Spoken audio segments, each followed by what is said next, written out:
Hi, hello everyone. Welcome to Sai Sadhu's Creation. Video போட்டு ரொம்ப நாள் ஆயிடுச்சு. Sorry for the break.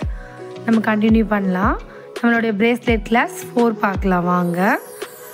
இதுக்கு வந்து பார்த்திங்கன்னா நான் மல்டி கலர் பிரேஸ்லெட் எப்படி பண்ணுறதுன்றது தான் இந்த வீடியோவில் போட்டிருக்கேன். இதுக்கு வந்து கொஞ்சம் colourful beads and evil eye ஒன்று, அதுக்கப்புறமா வந்து ஒரு ஜம்ப்ரிங் சாம் பீட் சாம் ஒன்று எடுத்து வச்சுருக்கேன். இதுக்கு வந்து பார்த்திங்கன்னா எலாஸ்டிக் வந்து 0.7 எடுத்து வச்சுருக்கேன். சைஸ் வந்து பார்த்திங்கன்னா மீடியம் சைஸ். ஸோ 7 to 8 ஓகேங்களா. இதுக்கு வந்து எக்ஸஸாக தேவையான அளவு எக்ஸஸான எலாஸ்டிக்ஸையும் கட் பண்ணி எடுத்துக்கிட்டேன். இதில் பார்த்திங்கன்னா நான் பிரேஸ்லெட் பண்ணுறதுக்கு முன்னாடியே நம்ம வந்து அரேஞ்ச் பண்ணிடணும். மல்டி கலருன்னும் போது பார்த்திங்கன்னா உங்களுக்கு வந்து கன்ஃபியூஷன் ஆகக்கூடாதுன்றதுக்காக ஃபஸ்ட்டு அரேஞ்ச் பண்ணிக்கலாம். சென்டரில் வந்து நம்ம ஈவில் ஐ வைக்க போகிறோம். இதில் வந்து மல்டி கலர்ஸ் ஃபுல்லாமே லைட் அண்ட் டார்க் கலர்ஸ் எடுத்திருக்கேன். இந்த லைட் கலரும் டார்க் கலரும் வந்து மாற்றி நம்ம அரேஞ்ச் பண்ணிக்கலாம். ஒரு லைட் கலர் வச்சிங்கன்னா ஒரு டார்க் கலர் வைங்க. அப்போ வந்து உங்களுக்கு பார்க்குறதுக்கு ரொம்ப அழகாக இருக்கும். இப்போ வந்து நம்ம அரேஞ்ச் பண்ணிடலாம். பாருங்கள், ஒரு லைட் கலர் வச்சுருக்கேன், அப்புறம் ஒரு டார்க் கலர், அப்புறம் ஒரு லைட் கலர், அப்புறம் ஒரு டார்க் கலர். இதே மாதிரி டபுள் சைடும் பார்த்திங்கன்னா நீங்கள் வந்து அரேஞ்ச் பண்ணிக்கோங்க. இந்த மாதிரி நீங்கள் அரேஞ்ச் பண்ணிட்டீங்கன்னா உங்களுக்கு வந்து பிரேஸ்லெட் கோக்கும்போது எந்த ஒரு மிஸ்டேக்கும் வராது. திரும்ப நம்ம கழட்டி வந்து பிரேஸ்லெட் வந்து நம்ம கோக்குற மாதிரி இருக்காது. ஸோ வந்து நீங்கள் இதை வந்து ஃபாலோ பண்ணிக்கோங்க. இது ரொம்ப முக்கியமான டிப்ஸ். நீங்கள் வந்து திரும்ப நம்ம வந்து பண்ணும்போது நமக்கு டைம் வேஸ்ட் ஆகும். அதனால் அந்த மாதிரி பண்ணிக்காதீங்க. லாஸ்ட் பீட் மட்டும் சேம் கலர் வரக்கூடாதுன்றதுக்காக ஒரு சைடு மட்டும் வச்சுட்டு ஒரு சைடு விட்டுட்டேன். இப்போ வந்து நம்ம பீட்ஸ் அரேஞ்ச் பண்ணிட்டோம்.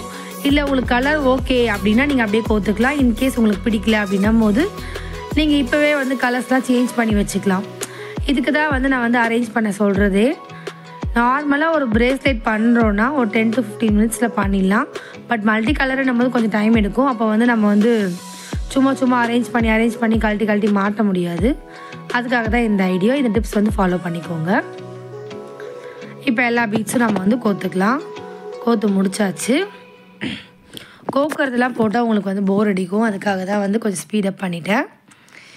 இப்போ வந்து நம்ம வந்து மல்டி கலர் பிரேஸ்லெட் வந்து நம்ம கோத்து முடிச்சிட்டோம். பாருங்கள், உங்களுக்கு பிடிச்சிருக்கா பாருங்கள். ஈவனாக இருக்கும். இந்த பக்கமும் அந்த பக்கமும் ஒரே கலராக இருக்கும்போது பார்க்குறதுக்கு எலகண்ட்டாக சூப்பராக இருக்கும். இப்போ வந்து நம்ம வந்து நாட் போட்டுக்கலாம். இந்த நாட் ஃபாலோ பண்ணிக்கோங்க, உங்களுக்கு ரொம்ப ஈஸியாக இருக்கும். ஃபஸ்ட்டு வந்து ஒரு சிங்கிள் நாட் போட்டு நல்லா டைட் பண்ணிவிடுங்க. உங்களால் எவ்வளோ டைட் பண்ண முடியுமோ அவ்வளோ டைட் பண்ணிவிட்டு செகண்ட் வந்து பார்த்திங்கன்னா ஒரு டபுள் நாட் வந்து ட்வைஸ் 2 தடவை போட்டுக்கோங்க. பாருங்கள் நான் எப்படி நாட் போடுறேன்றது. நாட் வந்து ரொம்ப இம்பார்ட்டன்ட். நம்ம ஒரு தடவை ஒரு பிரேஸ்லெட் பண்ணி கொடுக்குறோன்னா நம்ம அந்த பிரேஸ்லெட்டே அருந்து விழுந்தாலும் அந்த நாட் வந்து கலலக்கூடாது.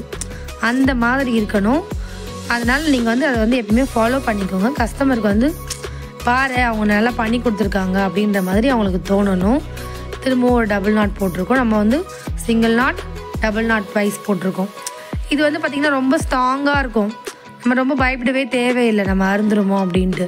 இந்த மாதிரி டைட் பண்ணிவிட்டு அதே மாதிரி அந்த சைடும் அந்த நாட்டை வந்து டைட் பண்ணிக்கணும். டைட் பண்ணிட்டு நம்ம என்ன பண்ணுறோன்னா எக்ஸஸாக இருக்கிற ஒயரை வந்து ஒரு 1/4 இன்ச்சுக்கு கம்மியாக விட்டுட்டு கட் பண்ணலாம். ஏன்னா நீங்கள் ரொம்ப அதிகமாக வந்து ஒயர் ஒட்டி கட் பண்ணிட்டீங்கன்னா பிரேஸ்லெட் நாட் வந்து கலறதுக்கு வாய்ப்பு இருக்குது. இப்போ அந்த நாட் இருக்குது பார்த்தீங்களா, அதை டைட் பண்ணிவிட்டு நம்ம பீட்ஸ் லைட்டாக இது மாதிரி இழுத்து விட்டிங்கன்னா அந்த நாட் வந்து அந்த பீட்குள்ளே போயிடும். ஸோ வந்து நாட் எங்கே இருக்குதுன்னு வந்து நமக்கு தெரியவே தெரியாது. நம்மளுடைய மல்டி கலர் பிரேஸ்லெட் ரெடி ஆகிடுச்சு. இப்போ வந்து இது கூட வந்து நம்ம வந்து ஒரு சாம் போட போகிறோம். பீட் சாம். நிறைய விதமான சாம்ஸ் இருக்குது. ஒன்று ஒவ்வொரு விதமாக நம்ம காட்டுறோம். இப்போ நம்ம பார்த்திங்கன்னா இதில் வந்து ஃபஸ்ட்டு ஈவில் ஐ சென்டரில் போட்டுக்கிறதால கொஞ்சம் நகர்த்தி ஒரு 2 பீட் தள்ளி இந்த மாதிரி ஜம்ப்ரிங் ஓப்பன் பண்ணிவிட்டு நம்ம வந்து அட்டாச் பண்ணிக்கலாம். அட்டாச் பண்ணிவிட்டு இந்த மாதிரி நோஸ் பிளேயர் வச்சு டைட் பண்ணிக்கோங்க. இதில் டைட் பண்ணுறது போது பார்த்திங்கன்னா ஒன்று மேலேயும் ஒன்று கீழேயும் இருக்கணும். அப்போ தான் வந்து நம்மளுடைய சாம் வந்து கலண்டு விழாமல் இருக்கும். பாருங்கள், பீட்ஸ் சாம் போட்டிருக்கோம். எந்த அளவுக்கு அழகாக இருக்குன்னு பாருங்கள். எந்த அளவுக்கு சூப்பராக இருக்குன்னு நீங்களே போட்டு பாருங்கள். நம்மளுடைய சேனலில் பார்த்தீங்கன்னா சேல்ஸும் பண்ணிகிட்ருக்கோம். உங்களுக்கு வந்து எந்த மாடலில் வேணாலும் பிரேஸ்லெட்ஸ் வேணாலும் நாங்கள் பண்ணித்தரோம். இந்த நம்பருக்கு ஜஸ்ட் வாட்ஸ்அப் மட்டும் பண்ணுங்கள். என்னென்ன மாடல் இருக்குது, என்னென்ன கலர்ஸ் இருக்குது, எல்லாமே வந்து எல்லா மாடலும் பண்ணித்தரோம். ஜஸ்ட் நீங்கள் வாட்ஸ்அப்பில் ஹாய் மட்டும் சென்ட் பண்ணுங்கள். நாங்கள் வந்து அவைலபிலிட்டி பண்ணி கொடுத்துருவோம். தேங்க்யூ ஃபார் வாட்சிங். நெக்ஸ்ட் கிளாஸில் மீட் பண்ணலாம். பாய்.